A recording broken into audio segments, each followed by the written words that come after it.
हो गइल बहरी निकालनी काहे तहर गड़वा फाटत का।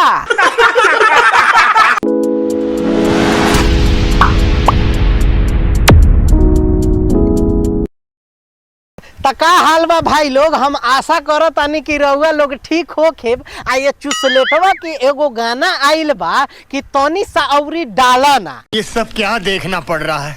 तो चली ना हमनी डाल के आ निकाल ली हल जाओ पानी। चलो भाई।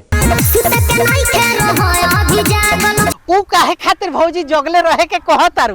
Good question. अगर नींद आवता तो सूते ना दो, अगर बर्दाश्त नइखे होत तो अपना हांडी में दांडी डाल के सूत जा। अच्छा ना तो एगो काम करा ना कि अगर वो कंट्रोल नइखे होत तो आओ ना हम अभी जगले बानी।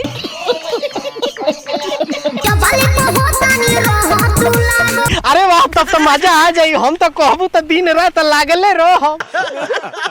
आज लागता कि जवानी के ताव के भाव करे के मौका मिली। लेकिन एगो बात बताओ भौजी कि आज बहुत उमंग चढ़ल बा, तो कहीं शिलाजीत के गोलियां मर्दा के खियावे के बदले तू ही खा के आ गइल बड़ू का। नहीं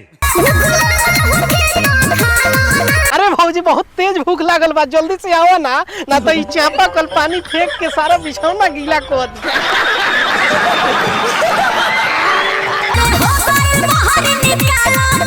क्या बोला तूने?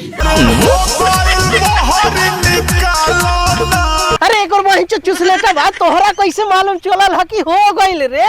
रुक सोचे दे। अच्छा अरे यार तोरा के हम तो कितना बार कहनी लड़चट इंसान के मुंह में ना ले, लेकिन तहार आदत जाई ना। लेकिन कोनो बात ना, चल जाए दे, हमार बिछौना गीला होके से बाँच गइल। मार चोक दिए भैया जी हम तो।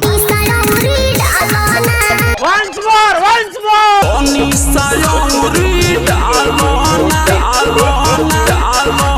अरे आवा तोहर इंतजार तो हम कब से करत रहनी है। कैमरामैन जल्दी फोकस करो। अब शर्ट के लाशा बन जाए जो कभी छूटे ना, काहे से कि रोज निकाल घुसाव के चक्कर में हम परेशान हो गइल बानी।